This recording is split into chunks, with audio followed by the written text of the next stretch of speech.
Hello नमस्कार, आप सबका फिर से स्वागत है सत्या फिजिक्स पर। मैं हूं सत्या साहू और इस वीडियो के अंदर अपन पढ़ने वाले हैं कि एक अपने पास में कोई फाइनाइट लेंथ का वायर होगा और उसकी वजह से अपने को इलेक्ट्रिक फील्ड फाइंड करना होगा किसी पॉइंट पर। जैसे कि अपने पास में ये है एक फाइनाइट लेंथ का वायर और यहाँ पर किसी पॉइंट पी पर अपने को इलेक्ट्रिक फील्ड फाइंड करना है जिसकी डिस्टेंस है अपने पास में स्मॉल ए। कहां से कहां तक है? वायर से उस पॉइंट की डिस्टेंस अपने पास में ए है। तो एक चीज आपको और दी हुई होगी कि इस वायर के या फिर आपके फाइनाइट लेंथ ऑफ चार्ज ये अपने पास में कोई पॉजिटिव चार्ज ले लेते हैं, ठीक है। नेगेटिव भी ले सकते हो, ऐसी कोई बड़ी बात नहीं है। नेगेटिव लेना चाहो तो नेगेटिव ले लो। अब इसकी वजह से अपने पास में एक एंड से यहाँ पर पी पर एंगल बन रहा है अल्फा और दूसरे एंगल से इस पॉइंट पी पर दूसरे एंड से पॉइंट पी पर एंगल बन रहा है आपके बीटा एंगल बन रहा है। ये चीजें आपको दी हुई आएगी, इसके अलावा आपको कुछ भी दिया हुआ नहीं होगा। और आपको क्या करना होगा, एक फाइनाइट लाइन ऑफ चार्ज की जैसे इलेक्ट्रिक फील्ड फाइंड करना। बोर्ड के हिसाब से भी ज्यादा इंपॉर्टेंट नहीं है, लेकिन अगर आप किसी कॉम्पिटिटिव एग्जाम की तैयारी कर रहे हो तो उसके हिसाब से ये आपके काफी महत्वपूर्ण बढ़ता है। तो क्या करना है अपने को, यहाँ पर एक छोटा सा सेगमेंट ले लेता हूं मैं।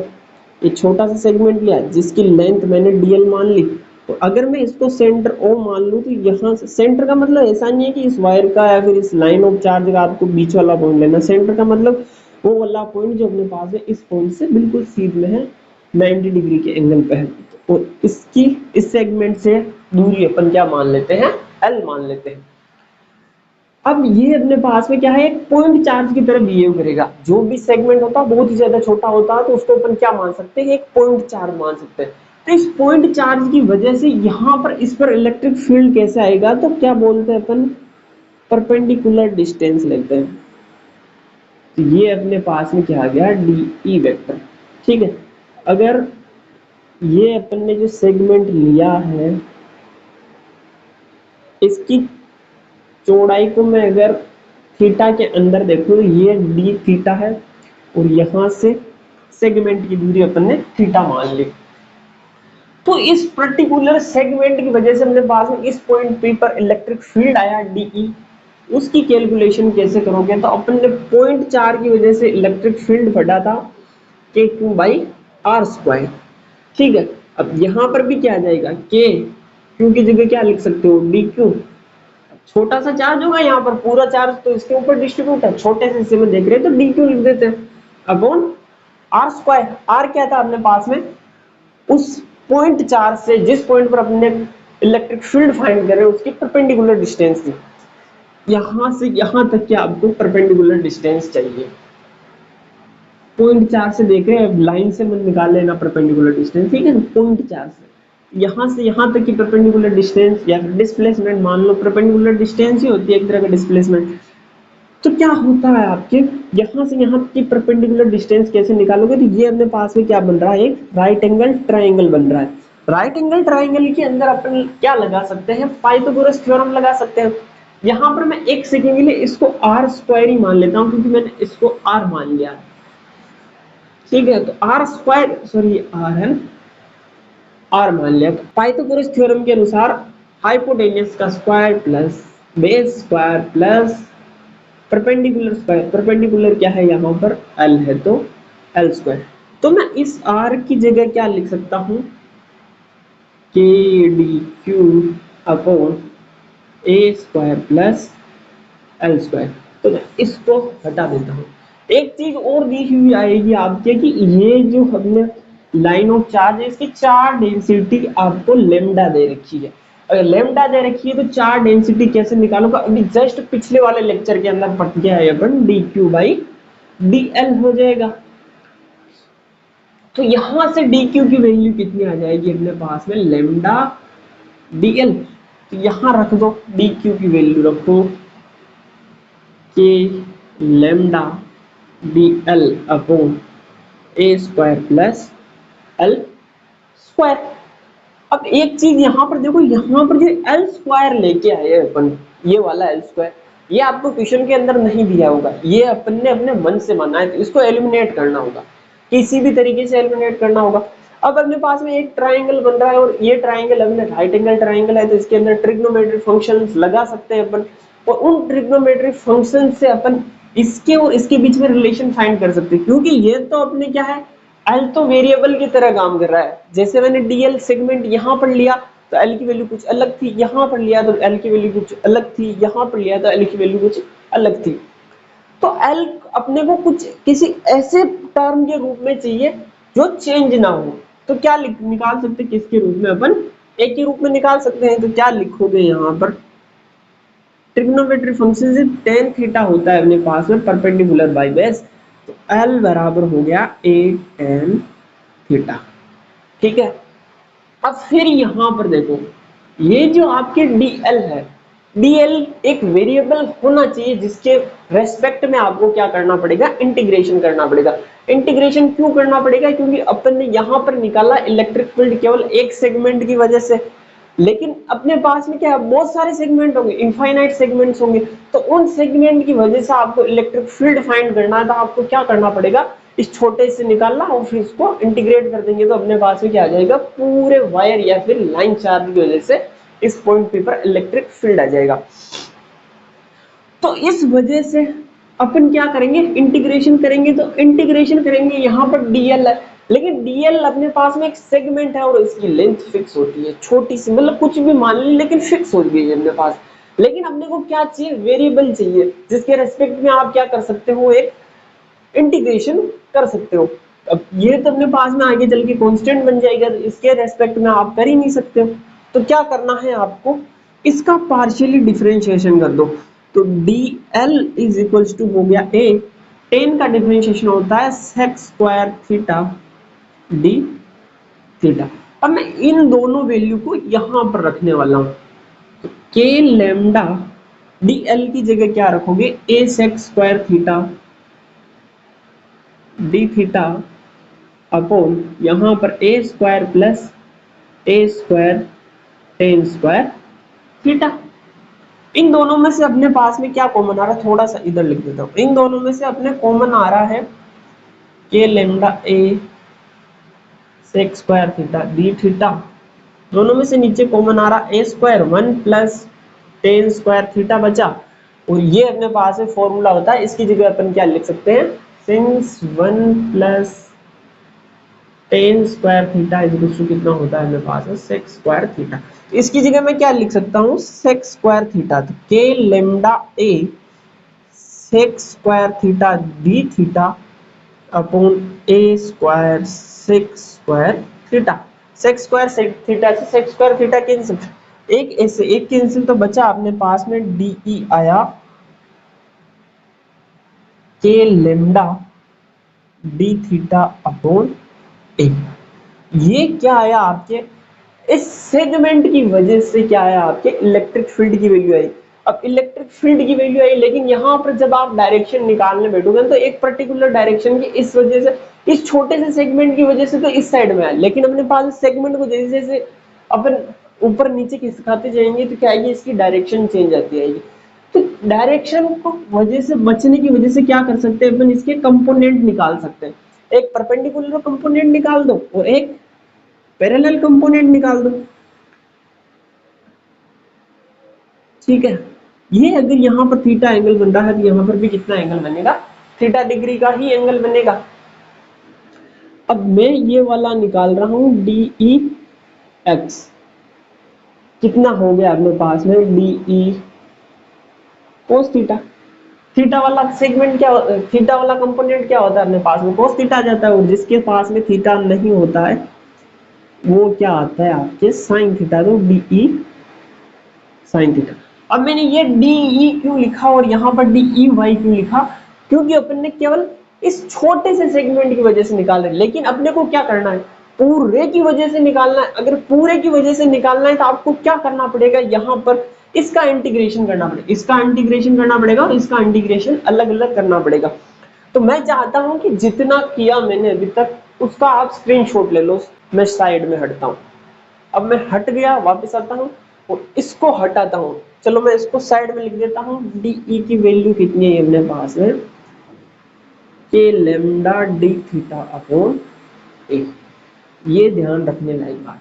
अब मैं इसको मिटाता हूँ और अपन फाइंड करेंगे ई एक्स की वैल्यू या फिर ई वाई की वैल्यू, दोनों में से जिसकी आपकी इच्छा हो, क्योंकि दोनों कंपोनेंट तो फाइंड करने पड़ेंगे। वो दोनों कंपोनेंट किस किस की वजह से फाइंड करने, आपको पूरे वायर की वजह से करने या फिर पूरे लाइन ऑफ चार्ज की वजह से करने। लाइन ऑफ चार्ज को अपन वायर पर चार्ज भी मान सकते हैं, क्योंकि अपने पास में ऊपर जो वायर होता है वो क्या होता है, एक तरह का लाइन की तरह ही होता है। तो ई एक्स की वैल्यू क्या हो जाएगी, इंटीग्रेशन डी ई एक्स। अब कहां से कहां तक इंटीग्रेशन करना है, तो इस पॉइंट से इस पॉइंट तक अपने को इंटीग्रेशन करना है। लेकिन फिर वही बात, लिमिट कौन सी लगाओगे, आप लगाओगे बीटा से अल्फा। क्या लगाओगे, बीटा से अल्फा। लेकिन गलत हो जाएगा। क्यों गलत होगा, देखो जब अपने पास ये तो ये रही एक्सिस, इसको अपन एक्सिस मान लें, तो एक्सिस के ऊपर की ओर जब अपन डिस्टेंस मापते हैं या फिर कोई एंगल मेजर करते हैं, तो वो हमेशा पॉजिटिव या फिर प्लस के रूप में मेजर करते हैं। लेकिन जब अपन एक्सिस से नीचे जाते हैं तो क्या करते हैं, एंगल और डिस्टेंस को अपन नेगेटिव मेजर करते हैं। जब अपन कोऑर्डिनेट देखते हैं ना, ये अपने पास है, तो इससे ऊपर वाला जो भी होता है पॉजिटिव के अंदर देखते हैं, इससे इस साइड वाला जो भी पॉजिटिव के अंदर देखते हैं, इस साइड का सारा नेगेटिव के अंदर आता है और इससे नीचे वाला सारा नेगेटिव के अंदर आता है। इस वजह से जहां देखो यहां से ऊपर जाओगे तो थीटा भी अपने पास में पॉजिटिव में आ रहा है, और लेंथ यानी कि डिस्टेंस माप रहे हैं वो भी अपने पास में क्या आ रही है, पॉजिटिव आ रही है। लेकिन जैसे आप नीचे जाओगे, नीचे की तरफ मापोगे, वो सारी चीजें आगे डिस्टेंस और थीटा किसके अंदर मेजर करना, आपको माइनस के अंदर मेजर करना। तो देखो ये जीरो है, इस जगह को अगर मैं जीरो वाली एक्सिस मान लूं तो एक्सिस पर एंगल कितना होता है, जीरो होता है। अगर मैं इसको थोड़ा सा नीचे घुमाता जाऊंगा तो माइनस में वैल्यू जाती जा रही है, तो यहाँ आते आते कितनी हो जाएगी, माइनस बीटा। अगर मैं यहाँ से ऊपर जाऊंगा तो प्लस में वैल्यू जाएगी थीटा की, ऊपर जाते जाते यहाँ पर आ जाएगा अल्फा। तो यहाँ पर आप लिमिट रखोगे minus beta to alpha D x, minus beta to alpha D E x की वैल्यू रखो आप डी ई कोस थीटा। डी ई की वैल्यू कहां से रखोगे, यहां से पुट करो आप, तो क्या आ जाएगा, minus beta to alpha D E की वैल्यू रखोगे के lambda upon A, D theta को बाद में लिख दूंगा मैं, और साथ में है कोस थीटा, ये आ गया आपके डी थीटा। सारे कांस्टेंट को बाहर ले लो, minus beta to alpha constant है इसके अंदर K lambda by A, distance fix है, के की वैल्यू फिक्स है, चार्ज डेंसिटी फिक्स है, क्या चेंज होता है वहां पर, कोस थीटा की वैल्यू चेंज होगी। यहाँ पर cos theta D theta, cos theta का जब आप इंटीग्रेशन करोगे तो कोस थीटा का इंटीग्रेशन होता है अपने साइन थीटा। लिमिट है अपने पास में minus beta to alpha, limit को रखोगे यहाँ पर, तो चलो नीचे लिख देता हूँ, ई एक्स की वैल्यू आ गई अपने के lambda by A sine alpha minus sine minus beta. Sine की प्रॉपर्टी होती है, अगर थीटा अंदर माइनस में हो तो बाहर आ जाएगी, वो माइनस का साइन बाहर आ जाता है। या फिर आप ऐसे बोल सकते हो कि फोर्थ क्वाड्रेंट के अंदर अपने पास है साइन की वैल्यू क्या होती है, नेगेटिव होती है, तो उसको क्या लिख सकते हो, माइनस साइन थीटा लिख सकते हो। तो क्या लिखोगे यहाँ पर, ई एक्स चल रहा है आपके के lambda by A sine alpha, ये माइनस बाहर आएगा तो minus minus plus sine beta. देखो क्वाड्रेंट के चक्कर में मत उलझो, याद रख लेना, minus sine theta, sine minus theta होता है तो माइनस बाहर आ जाता है, ऐसा कोस के अंदर होता है तो कोस के अंदर क्या होता है, वो माइनस गायब कर देते हैं अपन। तो ई एक्स की वैल्यू कितनी है ये अपने पास में, इस साइड में पूरे लाइन चार्ज या फिर पूरे वायर के कारण जो यहाँ पर इलेक्ट्रिक फील्ड आएगा उसकी वैल्यू कितनी है अपने पास है, ई एक्स बराबर आई के lambda by A sine alpha plus sine beta. ठीक है, कौन सा कंपोनेंट निकल के आया यहाँ पर, जो एक्स एक्सिस के पैरेलल कंपोनेंट है वो निकल के आया। अब मैं साइड में हटता हूँ, इसको छाप लो और फिर अपन ई वाई की वैल्यू फाइंड करते हैं। छाप लिया, तो ई वाई आएगा आपके integration minus beta to alpha, किसका करना है, D E Y. Integration minus beta to alpha क्या है आपके डी ई वाई क्या है, D E sine theta minus beta to alpha, D E की वैल्यू क्या रखोगे के lambda upon A, D theta बाद में रखेंगे sine theta D theta, constant को बाहर K lambda by A minus beta to alpha sine theta D theta, K lambda by A sine theta का इंटीग्रेशन होता है minus cos theta minus beta to alpha. Mathematics वालों को पता है कि लिमिट की प्रॉपर्टी होती है, अगर अपने पास यहाँ पर माइनस साइन हो तो क्या कर देते हैं अपन, लिमिट को उल्टा कर देते हैं, अपर लिमिट को लोअर, लोअर लिमिट को अपर।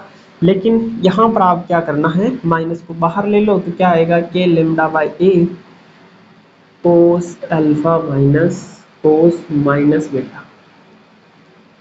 मैंने क्या बोला था, जब कोस के अंदर कोई माइनस के अंदर थीटा हो तो उस माइनस साइन को भूल जाओ।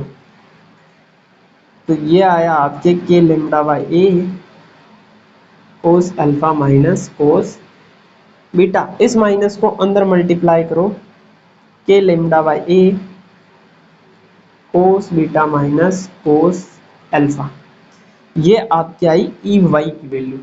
तो जो आपकी इस पूरी लाइन ऑफ चार्ज की वजह से ई वाई आएगा वो आएगा के lambda by A cos beta minus cos alpha. तो इसको तो छाप लो आप लोग। अभी ये अपने पास में कोई फाइनाइट लाइन ऑफ चार्ज था, अगर मैं इसकी लेंथ को बढ़ा दूं और इनफाइनाइट कर दूं तो क्या होने वाला, तो मैं थोड़ा सा साइड में हटता हूं, आप स्क्रीनशॉट लो या फिर पॉज करके लिखो, फिर आगे बढ़ते हैं अपन। लिया, अब अपन पढ़ने वाले हैं अगर मैं इस फाइनाइट लेंथ को इनफाइनाइट कर दूं तो क्या हो जाएगा। क्या करना है, infinite line of charge, infinite ये फाइनाइट थी, इसको मैंने आगे बढ़ा दिया इनफाइनाइट तक, इसको भी मैंने आगे बढ़ा दिया। इस पॉइंट पर अपने को किसी पी पॉइंट पर इलेक्ट्रिक फील्ड फाइंड करना है, तो कैसे फाइंड करोगे। तो इनफाइनाइट के लिए आप देखोगे ऊपर देखो, ये रहा आपके वायर, इसके ऐसे जाके ऊपर देखो, सीधा देखो, ऐसी कंडीशन जिसके अंदर आपको वायर तो दिखना चाहिए लेकिन उसका एंड दिखाई नहीं देना चाहिए, वो क्या हो जाएगा, उस टाइम आप क्या बोल सकते हो, वायर को इनफाइनाइट लेंथ का वायर। ऐसा नहीं है कि इनफाइनाइट का मतलब कभी खत्म नहीं होना, कभी खत्म नहीं होने का मतलब ऐसा नहीं, आपको ऐसा वायर लेना है जिसको अगर आप किसी पॉइंट पर जाकर देखो और ऊपर देखो तो आपको आखिरी एंड दिखाई नहीं देना चाहिए। नीचे देखो, वायर की तरफ देखो, वायर के एंड की तरफ देखो, नीचे वाले एंड की तरफ, नीचे देखोगे तो क्या दिखाई नहीं देना चाहिए, आपको एंड दिखाई नहीं देना चाहिए। और ऐसा करना है, वायर को सामने रख के रखना है, ऐसा नहीं वायर को पीछे और फिर देख रहे कुछ दिखाई नहीं दे रहा है, ऐसा नहीं करना। वायर को सामने रखना है, फिर ऊपर देखो आपको एंड दिखाई नहीं देना चाहिए, नीचे देखो एंड दिखाई नहीं देना चाहिए। तो अपन क्या बोल सकते हैं, ये इनफाइनाइटली लॉन्ग वायर है अपने पास में, या फिर लाइन चार्ज है जिसकी वजह से किसी पॉइंट पी पर इलेक्ट्रिक फील्ड फाइंड करना है अपने को। तो इसके लिए आप अल्फा और बीटा की वैल्यू बताओ कितनी होने वाली है, एक सेकंड का टाइम देता हूं, एक देखो, अल्फा की वैल्यू आएगी आपके 90 डिग्री, बीटा की वैल्यू भी आएगी आपके 90 डिग्री। क्यों, देखो अगर मेरे पास है सामने ये वायर है तो इसके मैं सीधे में देखूंगा बिल्कुल, तो ये क्या कौन सा एंगल बन रहा है मेरी आंखों से, लेकिन मेरे को इसका दूसरा वाला एंड देखना है ऊपर वाला, तो क्या करूंगा मैं ऐसे देखूंगा। अब मैंने पूरा सीधा ऊपर देख लिया लेकिन मेरे को एंड दिखाई नहीं दे रहा है, ठीक है, एंड दिखाई नहीं दे रहा है मेरे को, तो क्या होगा, मेरी आंखों के और इसके बीच में जो एंगल बनेगा वो कितना बनेगा, 90 डिग्री का एंगल बनेगा, ठीक है। ऐसे ही आप नीचे देखोगे तो भी क्या बनेगा, 90 डिग्री का एंगल बनेगा। तो अल्फा बराबर लिखना है 90 और बीटा बराबर भी 90 लिखना। एक सेकंड के लिए मैं ई एक्स की वैल्यू लिख देता हूं, के lambda by A sine alpha plus sine beta, और ई वाई की वैल्यू रख देता हूं के lambda by A cos beta minus cos alpha. अब इन दोनों के अंदर आपको क्या पुट करनी है, अल्फा बीटा की वैल्यू पुट करनी है। तो ई एक्स बराबर हो गया आपके के lambda by A sine 90 plus sine 90। Sine 90 की वैल्यू, इसकी वैल्यू भी 1, इसकी वैल्यू भी 1, तो आपकी क्या आ जाएगा 2k लेमडा बाई 8। लेकिन ई वाई निकालने बैठोगे जब आप, cos 90 की वैल्यू 0, cos 90 की वैल्यू 0, 0 से मल्टीप्लाई करोगे तो 0 आ जाएगा। अब इसका जो नेट इलेक्ट्रिक फील्ड आएगा वो कैसे फाइंड करोगे, ऐसे फाइंड करोगे कि E X square plus E Y square. पढ़ रखा है 11th के अंदर, 11th से आगे अपने पास में कोई दो वेक्टर होते हैं तो उनका जो रिजल्टेंट वेक्टर निकल के आता है, जो रिजल्टेंट निकल के आता है वो कैसे फाइंड करते हैं अपन, A square plus B square plus 2ab cos theta, ऐसे निकालते हो।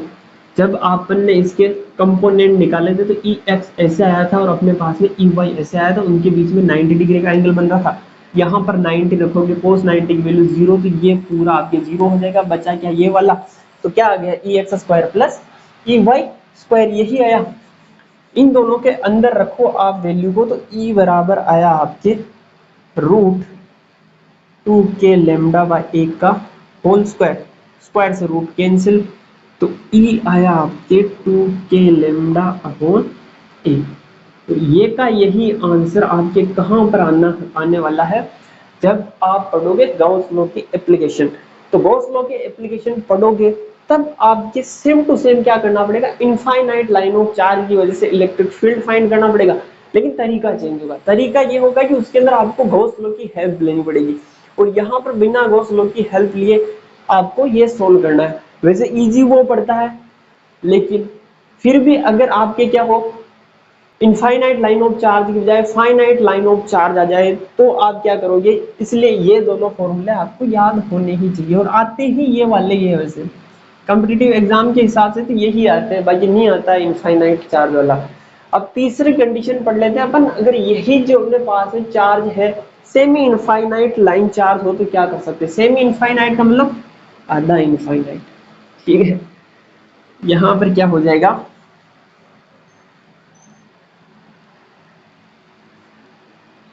अब इस कंडीशन के लिए आप मेरे को अल्फा की वैल्यू बताओ और बीटा की वैल्यू बताओ कितनी आने वाली है। देखो अल्फा की वैल्यू तो वही रहेगी 90 हो जाएगी, यहाँ पर बीटा की वैल्यू कैसे हुई, देखो यहाँ पर ऐसे बन रहा था अपने पास में बीटा एंगल, इसको पास लाए पास लाए पास लाए, बिल्कुल ऐसे बना दिया, तो यहाँ पर आपके बीटा बराबर कितना हो गया 0 डिग्री। तो इस कंडीशन में जब आप ई एक्स निकालोगे तो कितना आएगा के लेमडा बाई ए, साइन 90 की वैल्यू कितनी होती है 1, और साइन 0 की वैल्यू कितनी होती है 0, तो यहाँ पर कितना आ जाएगा 1, यानी कि के लेमडा बाई ए।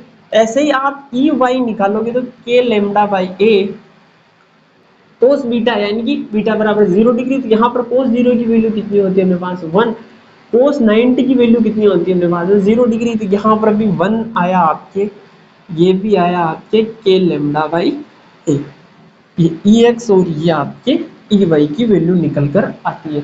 सो इस वीडियो के अंदर बस इतना ही। अगर वीडियो पसंद आया तो वीडियो को लाइक शेयर जरूर करना, और चैनल को पहली बार विजिट करो तो सब्सक्राइब करना। मिलते हैं अगली वीडियो के अंदर, तब तक के लिए जय हिंद।